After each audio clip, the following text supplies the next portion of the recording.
was clearly the best weapon on that team. For a guy like that to show up and be a stalwart for that team, it's unbelievable. He's the best tight end in the league right now. Right. It's almost a disservice to call him a tight end. So I think he's one of the best tight ends. The guy having the best rookie season is Brock Bowers.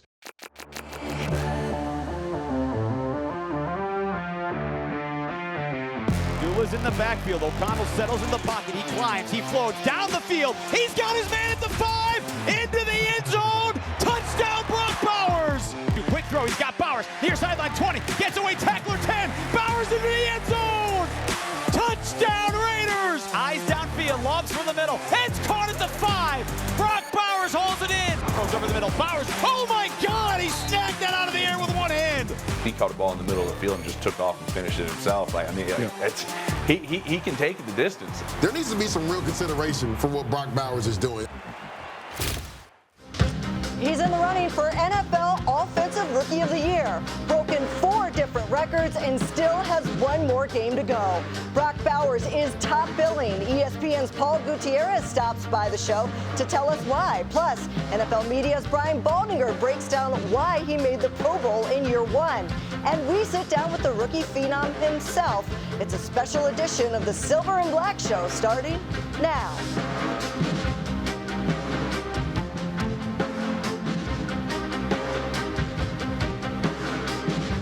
Happy New Year, everyone. Welcome into the Silver and Black Show. I'm Amber Theoharis. As we say goodbye to 2024, there is one thing Raider Nation will always remember. This was the year tight end Brock Bowers became a Raider. When he was drafted 13th overall last April, some scratched their heads and they wondered, why take another tight end when Michael Mayer was just selected the year before? Well, one person not scratching his head was GM Tom Telesco, who knew the Raiders could be getting a once-in-a-generation type player. Well, over the past 17 weeks, Bowers has had a historical rookie season. And throughout this show, we're going to make a case for why Bowers should be named Offensive Rookie of the Year. And to get perspective on Bowers' season, we welcome in our good friend from ESPN, Paul Gutierrez. Paul, Happy New Year to you. Good to see you. How you been? Yeah, Amber, good to see you as well. Yeah, Happy New Year to you. It's been good. Just kind of crossing the T's and dotting the I's and getting ready to close out a season. But at the same time, just kind of recognizing, what those silver linings are around a often dark cloud of a season for the Raiders. Exactly. And there's no doubt Brock Bowers is the silver lining because he, as I said in the intro, he has had the best rookie season by a tight end ever in history. So give me your just overall thoughts on why Brock Bowers is just so hard for defenders to match up with. Yeah, it's interesting. I heard what you were saying at the very beginning about him and a lot of people that were scratching their heads when the Raiders drafted him, and you could count me among those. I admit it too. I admit it too. I was that person. Yeah. They already had Michael Mayer, but they had also just signed Harrison Bryant as well. So it literally comes down to, and I always go back to something that Tom Flores, the Hall of Fame coach, told me a long time ago, that when you're drafting early in a draft, you don't really necessarily have the benefit of drafting for need, because if you're drafting early, you got needs all over the place. So you have to go best player available. And that's exactly what Tom Telesco did right there. And nobody's looked back since. The fact that 6 quarterbacks went before the Raiders drafted it at 13, that tells a story. The Raiders getting a generational type talent at tight end, that tells a completely different story. And then when you look at what he does, he is just all ball all the time. And I've had a couple of conversations with him throughout the season where it's just been he and I just kind of going back and forth. He's, up from Napa. My family's up in the Bay Area as well, and I get back and forth when I can in Petaluma. My daughter's volleyball team is in the same league as his high school, so we've gone back and forth and talked about it. And he's just very down to earth, a guy that just likes to play football and play video games. And you have to remind yourself of how young he is, how motivated he is, and just how much he just loves playing the game. So that's number one. It's the mentality that he likes to do. So beyond that, it's just his physical traits. He's kind of a unicorn in terms of he can block, he can catch, he's got a little bit of speed. He's a matchup nightmare coming out there for linebackers and safeties as well. So he's just, again, it's putting a lot on his plate as a rookie, but none of it seems to have fazed him either. How have you seen him handle it? Like, you kind of just answered the question there. You said it doesn't really faze him, but I've interviewed him too as well. We're going to interview him in this show. He's clearly a guy that doesn't like the limelight. He would much rather have people be talking about something else. But if you're going to be a superstar in this league, which he already is, you kind of have to get used to it. So have you seen progression in kind of accepting the NFL for what it is, which is also a marketing machine? Yeah, you know what I've seen is I've seen a guy that's kind of let his guard down a little bit, just talking to him at his locker. And you've been in enough locker rooms and clubhouses throughout your career as well, Amber. When you're talking to guys, they seem to let down a little bit and show you a different side of themselves, the real them, when there's not cameras around, so to speak, when you're just kind of shooting the breeze, cutting it up with them. And that's what I've seen a lot more of him this year. And the more comfortable you are in your own skin, the more comfortable you're going to be when you're under all that armor, when you're under that helmet, when you're under the pads and the jersey and everything, and you're kind of a nameless, faceless guy out there, and you're just be able to do it.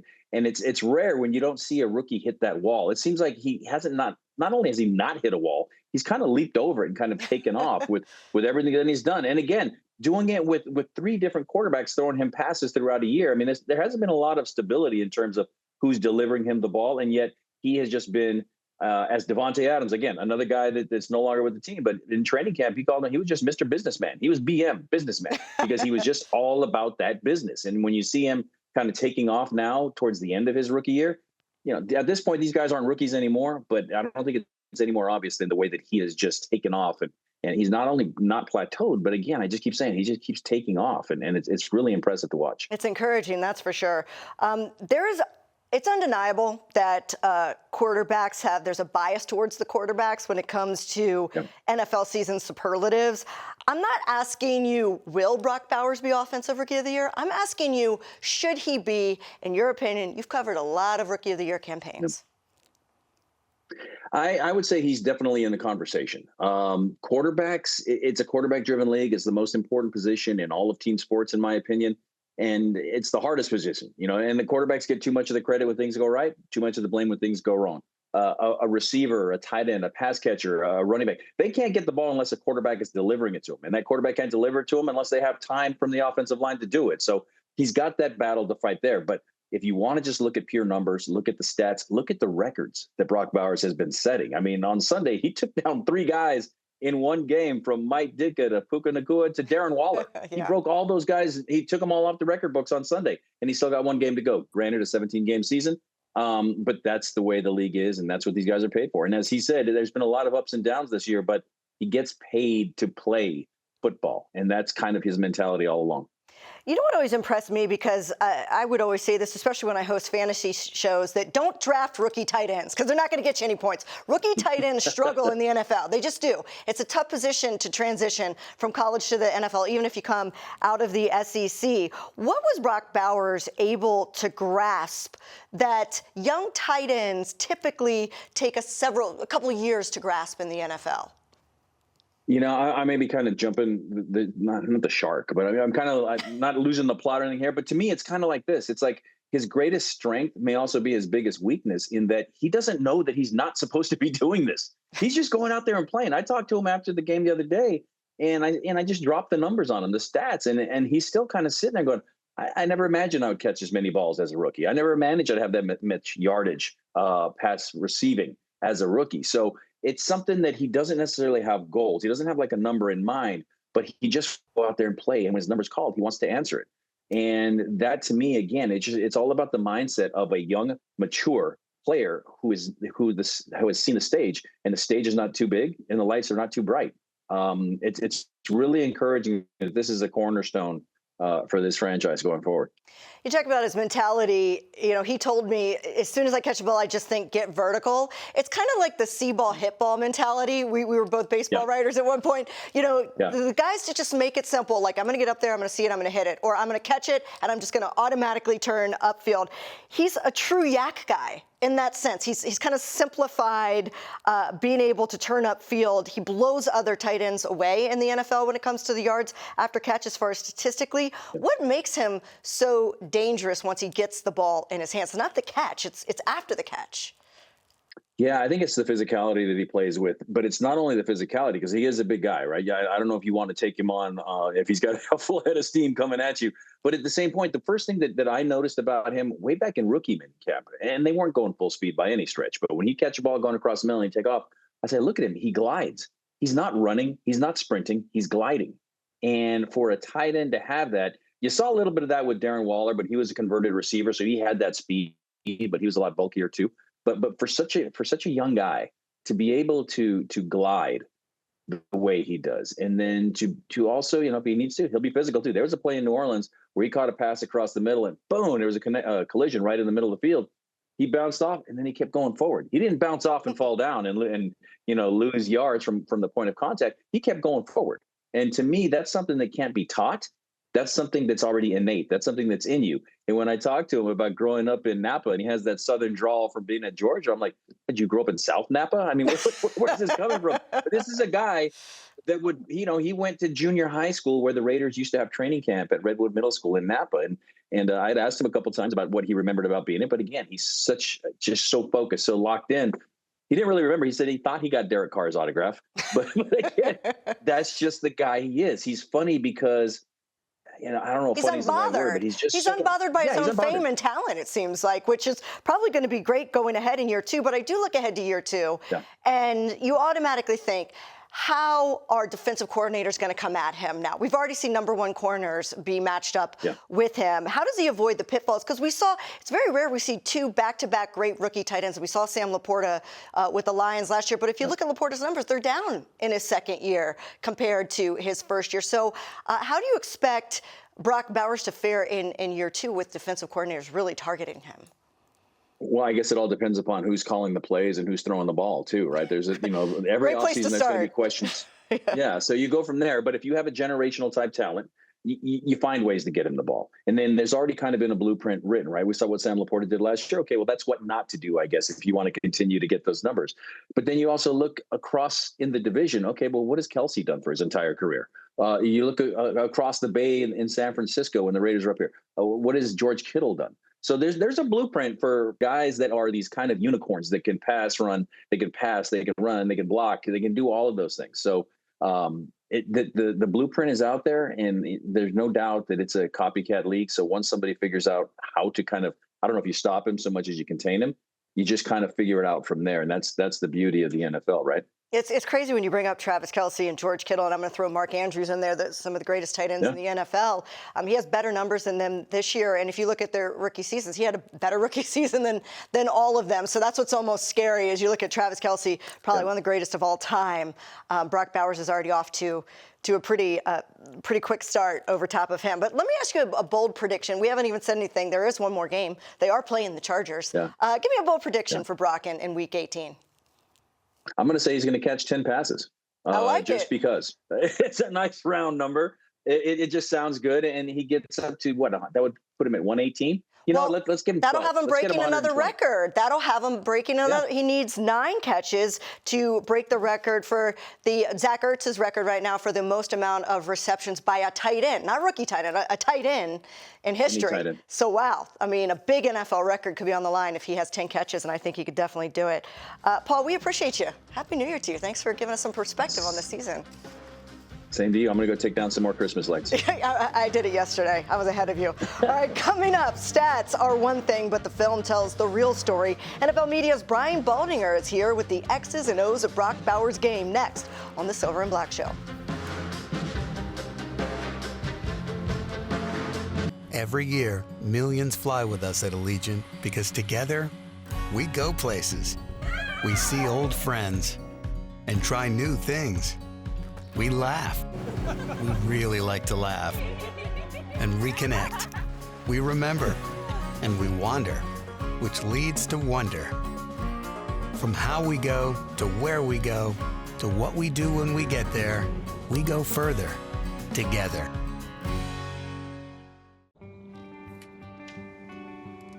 In 300 feet, turn left. With Cox's fiber-powered internet, you can do brilliant things. Like upload your voice to Dad's GPS in no time flat. And I miss you, Daddy. Happy birthday. Get multi-gig download speeds powered by fiber. Upgrade your internet today with Cox, the nation's fastest internet provider. Limited availability in select areas.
Black Show is brought to you by Cox, proud partner of the Las Vegas Raiders. 1800 Tequila, official partner of the Raiders. Taste is everything. Please drink responsibly. And by Allegiant, the official airline of the Raiders. Low fares, non-stop flights, only at Allegiant.com. Oh my gosh, where did even start?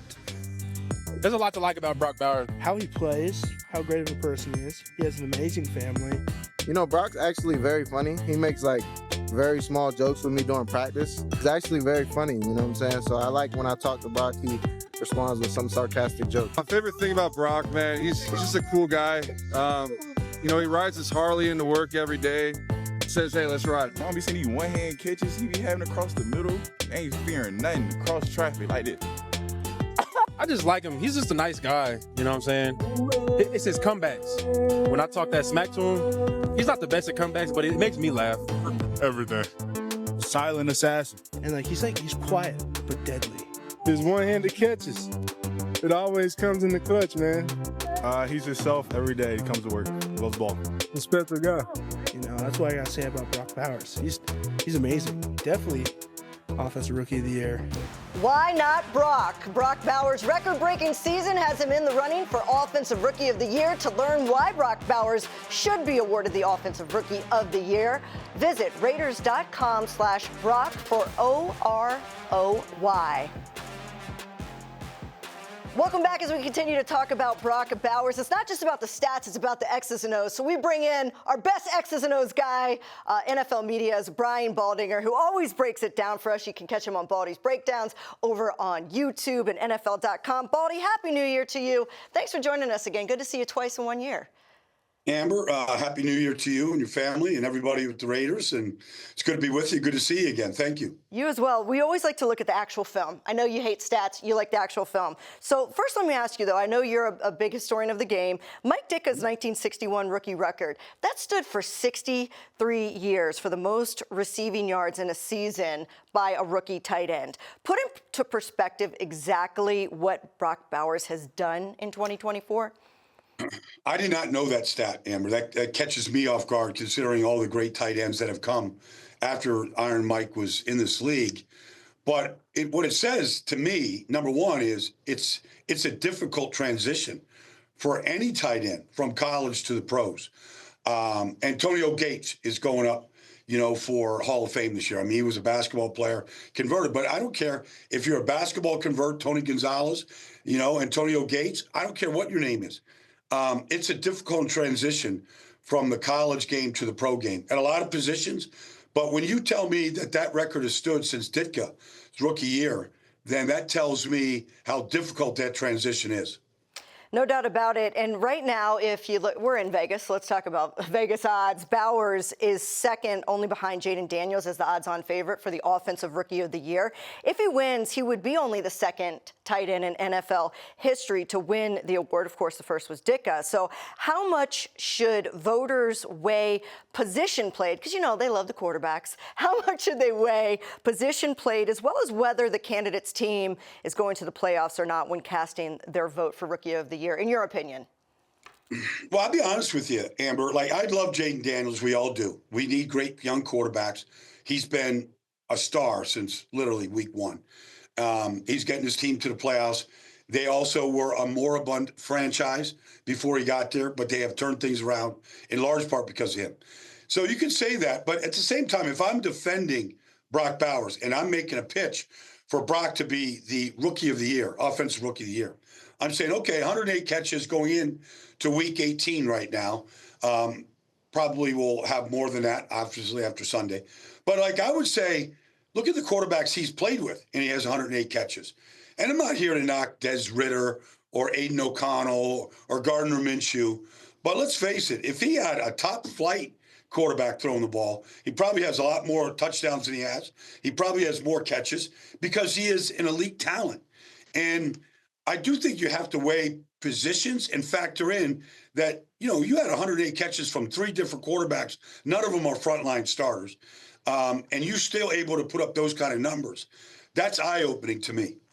Yeah, it's historical as well. So, all right, if you could just sum it up, let's make it pretty simple. What makes him so good? Well, I could take you to the videotape here, Amber, because there's a lot of different things he does from the skill set. Look, I mean, I think they've done a good job of moving him around this year, motioning him one side of the field to the other, inline tight end, in the slot. Like, they put him in a lot of different positions, which tells me he's got to learn all these positions, which tells me he's smart. Like, he has learned all these, whether he's playing the X receiver, whether he's playing a traditional wide tight end, whatever it is that he's playing, but he's able to adjust. So you watch him at Kansas City, he's going to motion in right now. So we call this short motion towards the formation right now. I love this play for any tight end. It's just basically a tight end delay. Block the tight end or the defensive end, leak out, and then what he's been able to do is he always gets yards after the catch. But you can isolate him. Like, here he is coming in motion again, and he's gonna it's the same play. So you watch him like chip on the end right here, then get out in the formation. He's kind of a safety valve for the quarterback right there to finish the play against Nick Bolton. But if you watch him right here in line as a true tight end against Denver right now, play action, they're going to run the speedo route combination, basically two receivers going down the field, and he's isolated on the safety. I think it's P.J. Combs right there. And it's a jump ball situation, and he times the jump perfectly, and then this is his finish. Like, he is excellent after the catch and has been. And here you see him. Like, here he is right at the right tight end as you're looking at him. And there's the safety that's going to be locked in on him, P.J. Combs right here. And, he's running this kind of post corner route on him. And it's just kind of a jump ball. But he timed it, took it right over, right off of his back right there, and then finished in the paint. And then this might be the most impressive. And what you'd have to say most is he can beat man coverage. Like, this is Trent McDuffie. He's a Pro Bowl corner. He's the Chiefs' best defensive back. And you run this, like, little stop route right here. His timing for the ball to go and get it is almost uncanny because he's not the tallest tight end in this business. But his ability to time his jump and take the ball off the top of the rim, he does it repeatedly. And at the same time, if you run a zone coverage against him, he knows when to choke it down, when to run through it. Like, he reads zones on the run as well as anybody playing the position in the league right now. What is the ceiling for a player of his caliber? Well, it's hard to imagine, years where he's going to catch more than 108, 110 passes, Amber. So I think really it's enjoying more success than he's had. They had a 10-game losing streak, got a couple W's here. I mean, nobody likes losing. So it's to help build a culture that's a winning culture. And I think that I don't know if we're going to see – he'll score more touchdowns in a season. That's always good. That helps the offense. That helps the team. He can beat any linebacker, any safety one-on-one right now. Like the way he catches the ball, the way he positions himself. I think he understands all that, so that could get a little bit better. But, they need stability at quarterback here, Amber. And what has to eventually happen, like we're seeing with Justin Herbert and Ladd McConkey, is just a trust and a belief. And I was just talking to Tom Brady a couple weeks ago about red zone offense. And he was like, sometimes it's good just to have Gronk and just throw it up to him. Yeah. Sometimes that just makes me better. You can design all this offense you want and all the creative things that we see around the league. But sometimes it's good just to have a monster you can throw the ball up to and just trust that he's going to go get it. And I think that's where the injection of advancement is going to come when he builds that trust and relationship with whoever ends up becoming, hopefully, your starting quarterback for a long time. I agree with you, Baldy. I've been screaming that all season long. Just take a shot in the end zone. When you're in the red zone, they're not taking enough shots, in my opinion, to Brock Bowers. Just throw it up. He's going to come down with it the majority of the time. So I think we'll see that in 2025. So if you are a GM, if you're Tom Telesco, if you're making the decisions and, you have a top 10 pick, is quarterback undeniably the pick that you have to go with? Or, Justin Herbert was already with the Chargers last year and they went with Joe Alton. Look what's going on with them.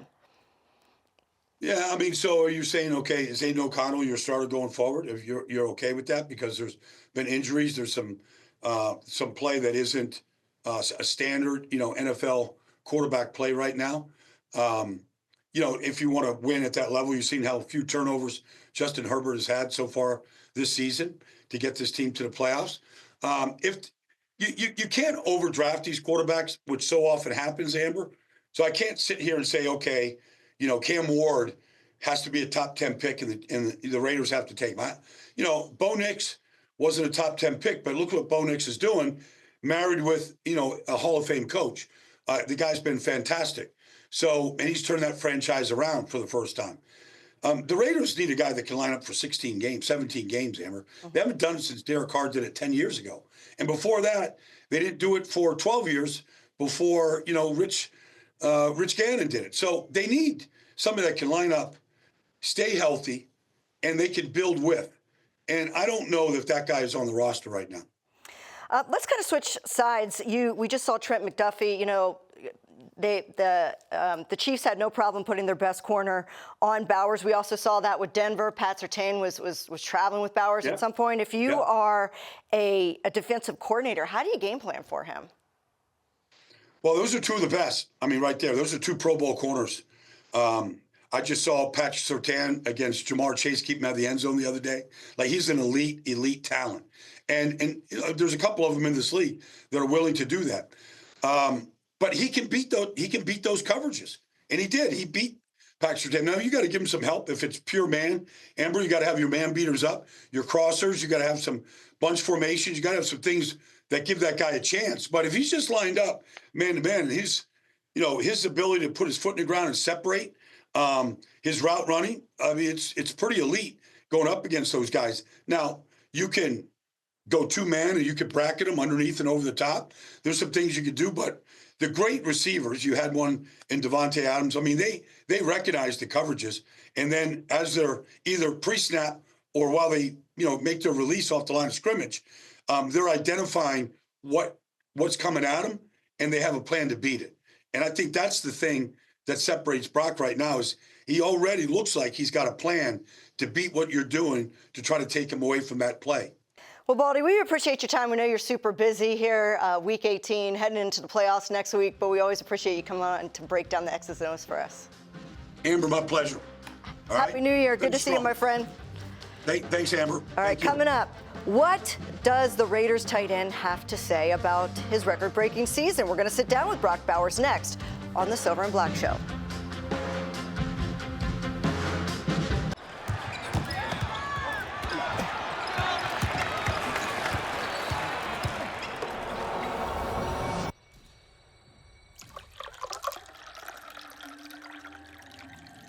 Taste is not an option. Taste is everything.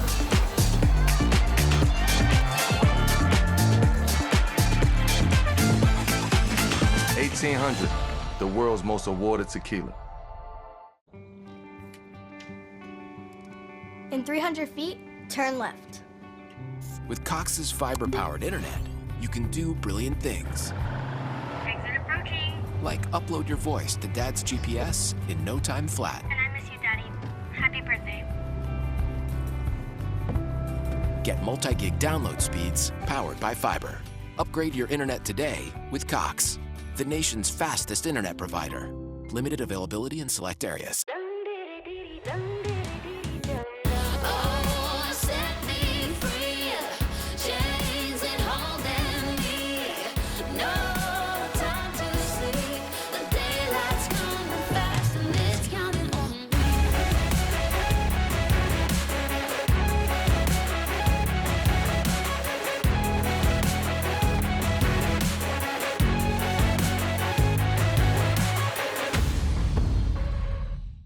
Every year, millions fly with us at Allegiant because together, we go places. We see old friends and try new things. We laugh. We really like to laugh. And reconnect. We remember. And we wander, which leads to wonder. From how we go to where we go to what we do when we get there, we go further together.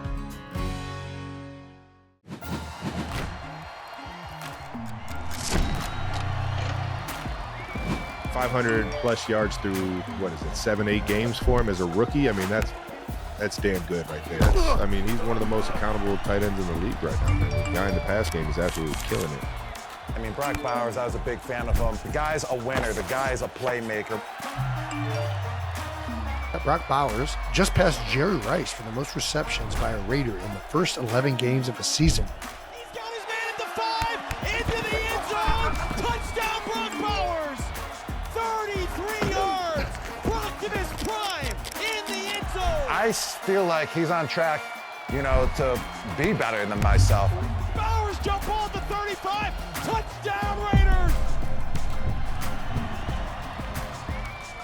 Hanging out with Raiders tight end Brock Bowers for the second time this year. We appreciate you sitting down. Again, how you been? Been good, been good. Good. I know you're ringing in the new year with some records, and congrats on the Pro Bowl. You are the first rookie tight end to do that since Jeremy Shockey in 2002. Because, look, it's a tough position to play, but who broke the news to you, and who was the first person you called? Oh, man, my agent actually called me and let me know, and then I called my parents and my girlfriend, too. Were they more excited than you, or were you more excited, you think? They were probably more excited than me, for sure.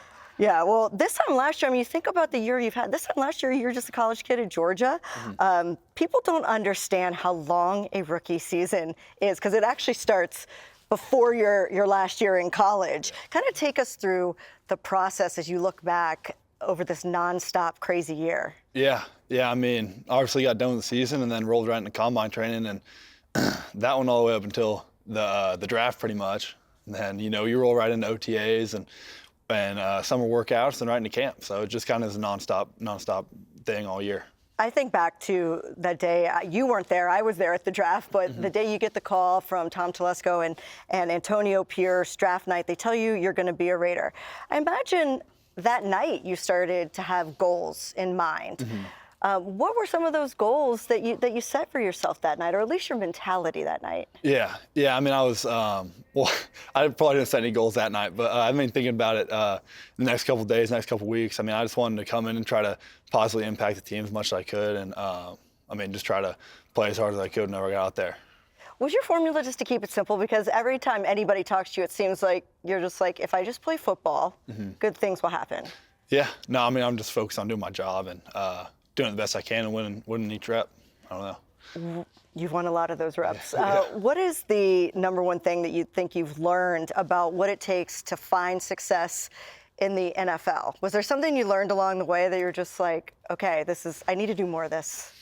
Oh, man, that's hard to say. I'd just say just consistency, just staying consistent throughout the days and the weeks and just what you do day to day. I know you're a young guy. You probably didn't know a lot about Mike Ditka, and then you break a record that stood for 63 years. Does that record, especially because it was held for so long in the NFL and he is such a legend, did that mean a little bit more, because it must be hard to break if it stood for 6 decades? Yeah, no, it's pretty awesome, and I'm honored to be even mentioned with him and those other names that were up there. So yeah, it's pretty sweet. Who was the tight end that you watched growing up and was like, okay, that's who I want to be like?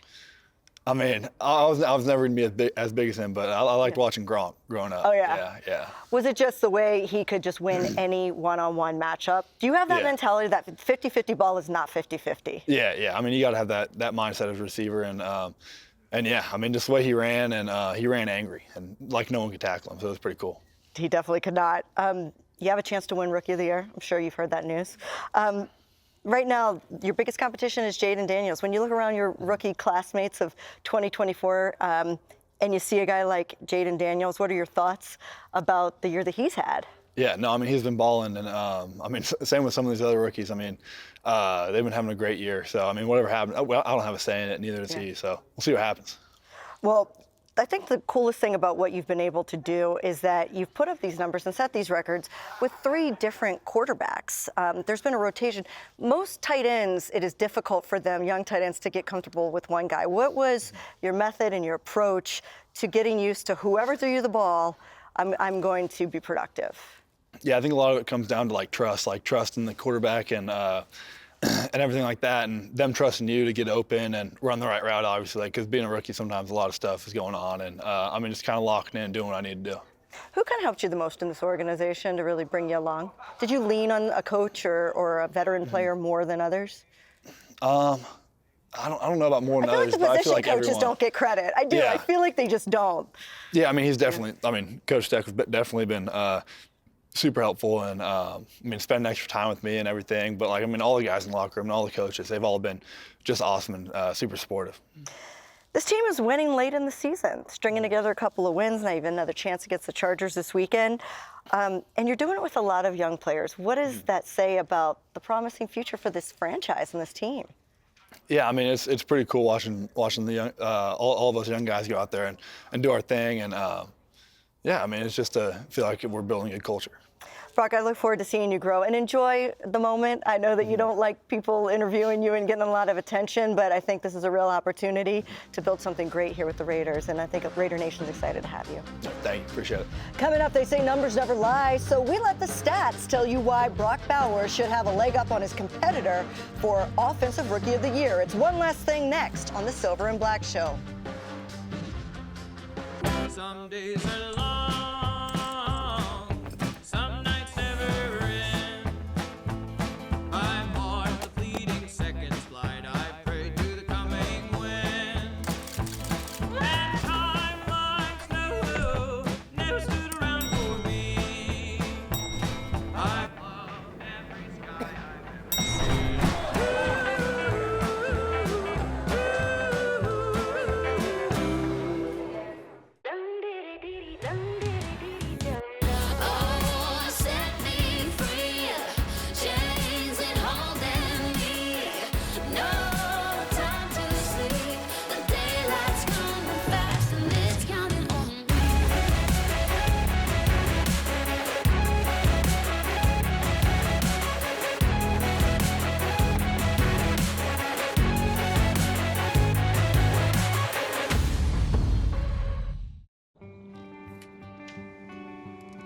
In 300 feet, turn left.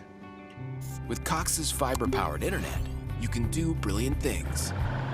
Exit approaching. Like upload your voice to Dad's GPS in no time flat. And I miss you, Daddy. Happy birthday.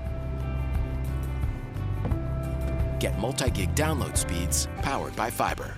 Upgrade your internet today with Cox, the nation's fastest internet provider. Limited availability in select areas.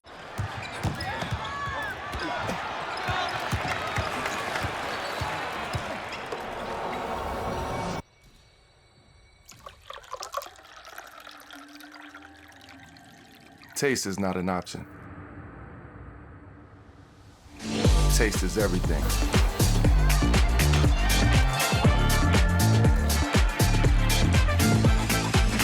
$1,800, the world's most awarded tequila.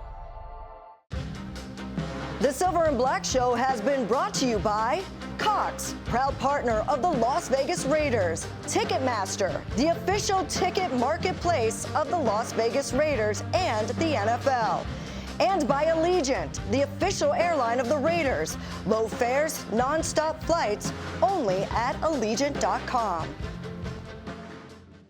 Ah, would you look at that? The NFL's most prolific tight end. A man of few words. Rookie of the month, how does that kind of hit you as you heard about it? That's cool. I don't know. And impressive evasive maneuvers. You don't have a nickname? No. Who is all about football. I'm excited. Football. Yeah, just catch and run. I don't know. And beloved by all. One and only Brock Bowers. All right. Thanks, man. Nice tight end every week. Guy's a legend. We're all ready. Oh, really? Bowers still going. Brock Bowers bulldozes his way. Brock Bowers pulling it in. Oh, yeah.